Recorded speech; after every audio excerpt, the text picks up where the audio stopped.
Le Mali connaît une situation sécuritaire dégradante depuis l'insertion sécessionniste au nord et les coups d'État du 21 mars 2012 qui a fragilisé les institutions. À ceci s'ajoutent les différentes crises et conflits opposant des communautés au centre du pays qui ont fait des milliers de morts. En 2015, la signature de l'accord pour la paix et la réconciliation entre le gouvernement et les groupes armés a permis de déclencher le processus de démobilisation, désarmement et réinsertion et d'instaurer un espace de dialogue entre les différentes parties prenantes. Les efforts de stabilisation et de sécurité sont soutenus par les forces étrangères, notamment la mission multidimensionnelle des Nations Unies, la force de défense du G5 Sahel, Barkhane. Pour une paix durable au Mali, l'Association de jeunes pour la citoyenneté active et la démocratie, AJ4 Mali, avec l'appui financier de l'aide de l'Église norvégienne, a initié un sommet intergénérationnel sur la consolidation de la paix et de la cohésion sociale au Mali. Durant 2 jours au Centre international de conférence de Bamako, plusieurs participants y ont pris part et une forte délégation de jeunes venus du Nord. Le renforcement du dialogue intercommunautaire, intergénérationnel et interculturel pour la consolidation de la paix et de la cohésion sociale était l'objectif global de ce sommet et aussi avec des objectifs spécifiques tels que toutes les bonnes volontés, toutes les personnalités concernées par cette question à réfléchir sur la question de la paix, du vivre ensemble dont le Mali a le plus grand besoin aujourd'hui. Nous sommes au CICB depuis quelque temps et des propositions ont été faites par rapport à des solutions pérennes, à des solutions durables, afin que le Mali retrouve vraiment sa quiétude et sa cohésion d'antan. Pour la conciliation de la paix et de la cohésion sociale, c'est d'abord de donner la parole aux victimes. C'est que les victimes soient reconnues dans leur victimisation. Parce que si on ne le fait pas, si on ne donne pas la parole aux victimes, c'est que quelque part nous avons fauché.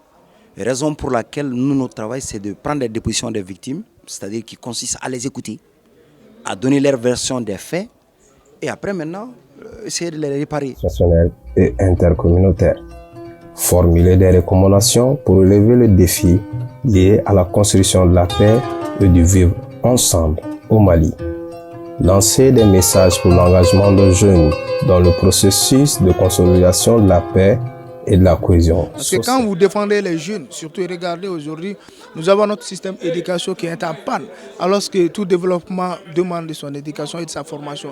Une jeunesse mal formée, comment est-ce qu'il va faire? Ça va être un problème. Aujourd'hui, nous devons revoir tous ces systèmes pour que les jeunes puissent être écoutés et prendre en compte par rapport à tous les organes de décision. Social. Pour atteindre l'objectif visé, différents panels ont été animés par les leaders communautaires, religieux, politiques, traditionnels et de la jeunesse. Pour leur part, les panélistes ont fait des propositions de sortie de crise, répondu aux questions et pris en compte les préoccupations et suggestions des participants sur les thématiques du sommet. Les résultats attendus à l'issue de ce sommet sont, entre autres, nous les religieux, chrétiens, musulmans, autres, nous sommes à la disposition de la jeunesse. Créer un noyau, créer un noyau qui va travailler avec les hauts responsables religieux. Et on va coordonner nos actions et mener des réflexions ensemble plus approfondies pour arriver à l'aboutissement et à trouver la cohésion sociale et la paix dans notre pays. C'est qu'ils sont d'abord le pilier de la quiétude sociale. Et cette quiétude sociale dans les mécanismes socio-culturels passe obligatoirement par le dialogue. Quel que soit le problème, si les parties ne s'asseyent pas pour parler, ce problème ne peut pas avoir de solution. Donc c'est cela l'importance capitale qu'est le dialogue dans la recherche de solutions dans les problèmes. Appelateur, et ça a permis quand même à tout un chacun, c'est-à-dire à toute une génération, de comprendre, nous, notre génération, quel est le défi qui nous est assigné aujourd'hui et qu'est-ce qui se faisait avant très bien que nous n'arrivons pas à faire aujourd'hui. À la classe ancienne, les personnes adultes, qu'est-ce qu'ils doivent faire aujourd'hui pour véritablement accompagner les jeunes afin qu'on devienne des vrais acteurs de changement, et qu'est-ce qu'ils doivent faire aussi pour accompagner les mécanismes institutionnels qui existent aujourd'hui pour que leurs préoccupations en tant que légitimité, leurs préoccupations en tant que religieux, mais aussi nous, notre préoccupation en tant que jeunes, soient prises en compte dans la mise en œuvre des résolutions des conflits. Il faut qu'on comprenne que la paix n'est pas qu'un mot, mais un comportement qui doit se sentir en nous, dans notre comportement de tous les jours, mais aussi dans notre communauté. Aujourd'hui, le Mali traverse une crise sans précédent. Et il est important que chacun d'entre nous, qu'on soit jeune ou vieux, qu'on soit religieux ou pas, qu'on soit légitimité ou pas, que chacun d'entre nous se pose la question: qu'est-ce que moi je peux faire pour qu'on sorte de cette situation?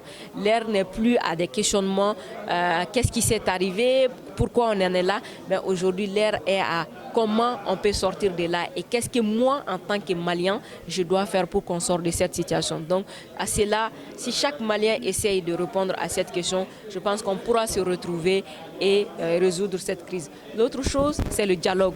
Il faut qu'on prône le dialogue. On le dit, le dialogue est une vertu chez nous. Prône le dialogue. Quand on se connaît, on ne va pas se combattre. Mais si on ne se connaît pas, on peut se combattre. Donc, vraiment, prôner le dialogue entre les fils et les filles du Mali, qu'on se retrouve, qu'on parle de toutes confessions religieuses confondues, de toute communauté, mais aussi des différentes générations, pour qu'ensemble, les solutions qui vont ressortir puissent être les solutions maliennes et non des solutions d'une classe politique ou des solutions d'une classe société civile.